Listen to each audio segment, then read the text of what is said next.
Hello, John from Bang & Olufsen in Manchester. Welcome back to the channel, and I've got another new lovely product to show you. So, no messing about, let's crack on and have a look at Beosound Balance. Oh yeah.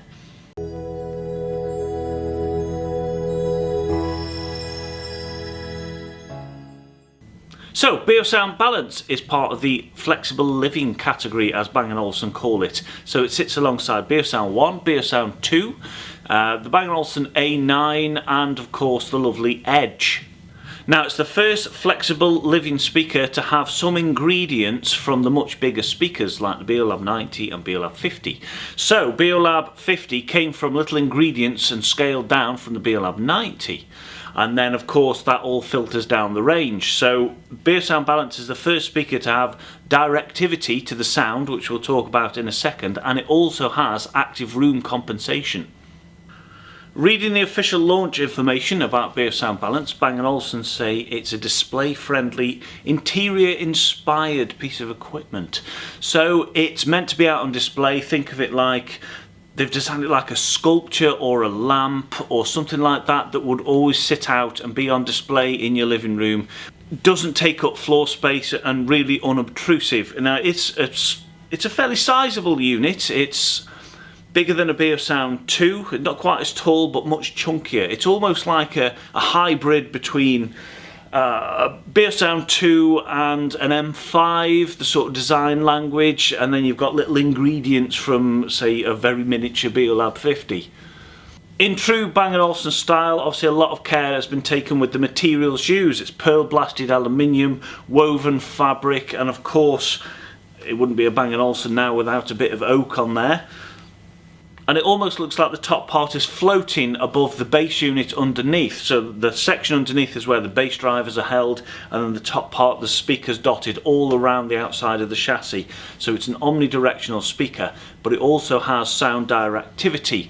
So once the speaker is set up, and let's say it's placed on a nice side table somewhere in the centre of your room, you can choose to fire the sound either out of the left, the right, the front, or omnidirectional all around the speaker. So you can have really focused listening depending on where you sat in the room, or you can just fill the room with really powerful sound. Right, so that's now just firing at us here.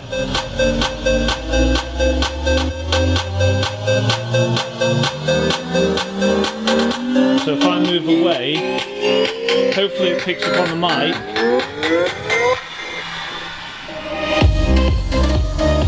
Now a completely different experience over here. It doesn't sound amazing, and I can tell that the sound is facing up towards Ian. Ian, if you switch to left, we're now in business. That's pretty good, Good, isn't it? Yeah, that's pretty good. Now if you go to front,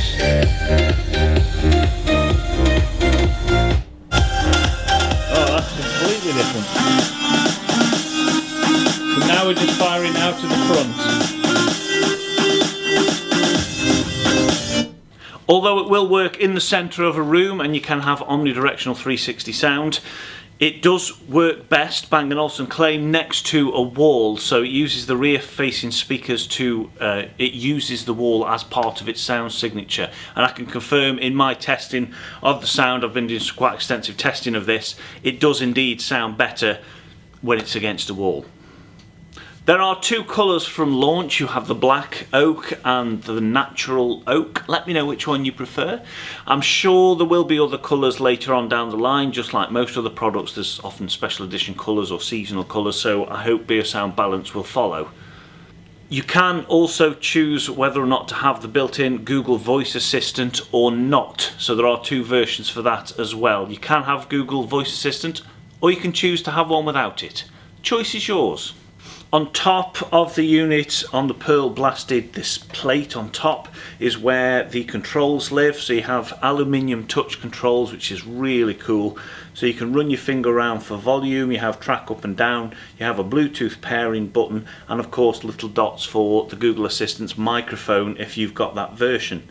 You've also got Google profile buttons if you have the Google Assistant version, so you can touch and hold to save Google commands. So say you want to set an alarm or ask the weather or tell tell you about your commute and you want Google Assistant to respond, rather than speaking, you can save that command or string of commands on the profile button, so all you have to do is touch to activate them.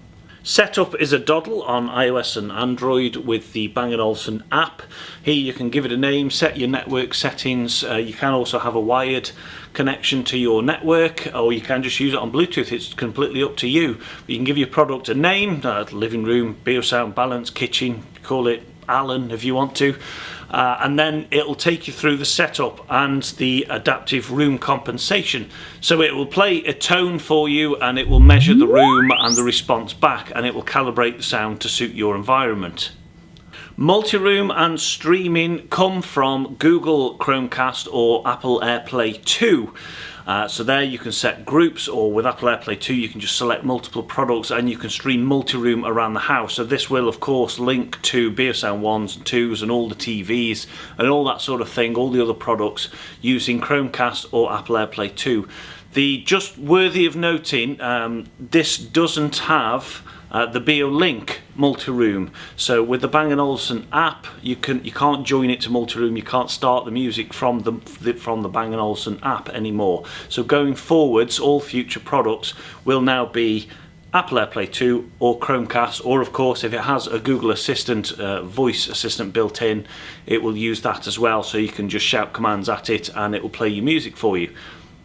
I think they've made that decision because most people tend to use either Bluetooth, Apple Airplay or Google Chromecast, and not a whole lot of people use that feature in the Bang & Olufsen app. So the Bang & Olufsen app will purely be there for setting it up, software updates and sound customization. So what does it sound like? I've been doing a lot of listening in the store when customers are not around, because obviously I've not been allowed to show it. It sounds big. It sounds much bigger than it is. I mean, it's not a small unit, but it does sound huge. It's not that far, if I'm honest, off the mighty A9. It's got really powerful bass. The bass depth is very, very impressive from its two 5-inch drivers in the bottom section. Mid-range was particularly impressive, I found, with vocal music. Classical music had that lovely dynamic range when called for, and it didn't struggle at all. Even at higher volumes, it just takes everything in its stride. It really has got a lot of power behind it to deliver those big transients and big moments in music when called for. Connections wise, you of course have mains power. You've got a wired Ethernet socket if you want to hardwire it to your network and not use wireless, but it does support the 2.4 and 5 GHz bands frequencies for your wireless network. There is also a line in which also doubles as an optical input should you so need it. Now I know some people will think Beosound Balance, that it looks like the top bit is balancing somehow or moves on the bottom bit. It doesn't. It doesn't. I think, I don't know officially, but my guess would be balance comes from the way it balances sound from one side of the room or straight forward to the other, and it's got this very balanced sound. I think it's more to do with the sound rather than the physical aspects of it. But that's just my thoughts. I may be completely wrong. It has been known in the past.